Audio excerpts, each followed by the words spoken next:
to maintain, and they require a specific heat, lighting and also watering conditions to thrive. There is a rare and a fragile species of this flower that's still going strong across the Great Southern. This is despite a record-breaking dry winter. The Queen of Sheba variety is an orchid that is proving to be even hardier than traditionally tough species such as Banksias and grass trees in the area. And the ABC's Ellie Honeybone brings us this story. She caught up with a couple of local orchid lovers in the Great Southern.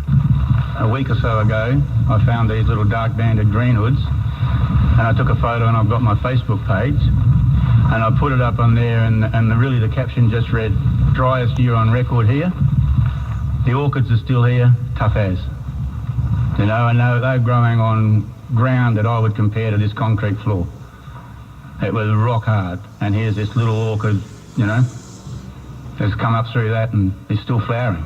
So, how many orchids do you have this year compared to last year? There's less than last year, that's for sure. It was a lot easier to walk out and find an orchid at this time of the year than it is now. But they're still there, and the leaves for the later orchids are all there. So hopefully, if they get a little bit of a drink, and they will fulfil it, and it'll be a decent year. But all the leaves are there, so it's just a matter of hoping that they come along. Terry Dunham is an orchid expert from Ongerup and a regular visitor at Chose's bush camp.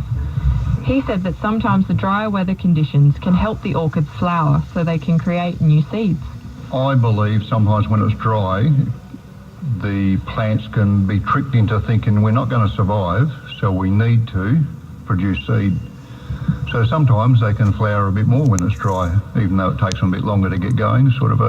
Orchids are pretty resilient because they've got a tuber system quite deep into the ground, so even though it's dry, they may start later, but they've got a good energy source, so their tubers will they'll power away once it gets going. Yeah, when the days get longer, a bit of warm weather, and then the spider orchids will all start. You know, we've been looking at a lot of leaves here, last week or so. The variety of them and the unusualness. You've got your bird orchids and your duck orchids. A lot of them just mimic nature and their pollination process. There's a lot of all the pheromones that the orchids put out to trick the wasps into thinking that's a female wasp, and it's totally interesting. Love taking photos. If you get a good sharp photo, you can blow them up, on your laptop, and you can look deep into an orchid's labellum and throat and think, wow, look at the beauty in there type thing, yeah. How many different types of orchids do we have in WA? WA's got over 460 odd named species and probably another 70 or 100 unnamed species, so it's never ending. You're always learning something new. What got you interested in looking for orchids in the first place? When I was a kid, we used to farm up at Cookeran, and we'd all get on the back of Grandad's Falcon Ute and go and look at the big white spider orchids and pick them all for grandma type of thing. But yeah, that was just a long time ago, 50 years ago, when I was way back then, yeah. And I always had an interest in farming and the bush and that kind of thing. You've been looking at them for more than 50 years now. How does this year's crop compare to the previous years? Last year was a good year, so the orchids were sort of early and in abundance, but this year, yeah, they're a little bit later, probably a week to 2 weeks late, and some orchids are only just showing themselves as in the leaf stage.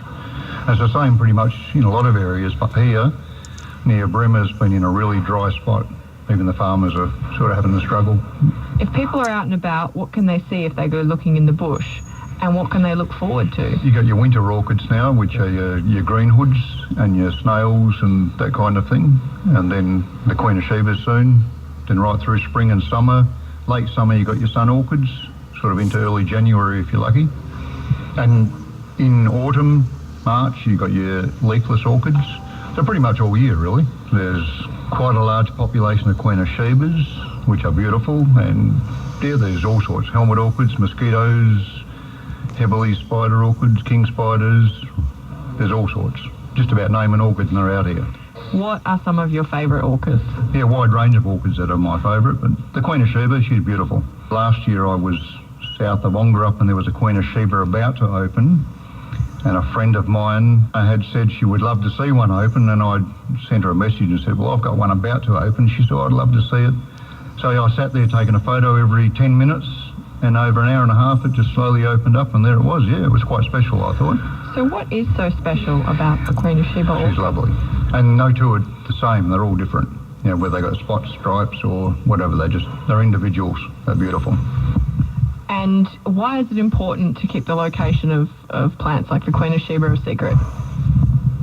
Conservation. If you get heaps of people coming to a certain spot, they end up getting trampled and that kind of thing. There are spots that are popular and everyone knows about them, but if you've got new areas and that, as many people as you can keep away from it, you know, it's better for their longevity and the future of them. So thanks to Robert Tozer, farmer and owner of Tozer's Bush Camp, and also Terry Dunham, a great southern orchid hunter, for their contributions to that story from the ABC's Ellie Honeybone. 18 minutes to 6 here on ABC Radio WA. Weather update. Mark Paul from the Bureau. Hello, Mark.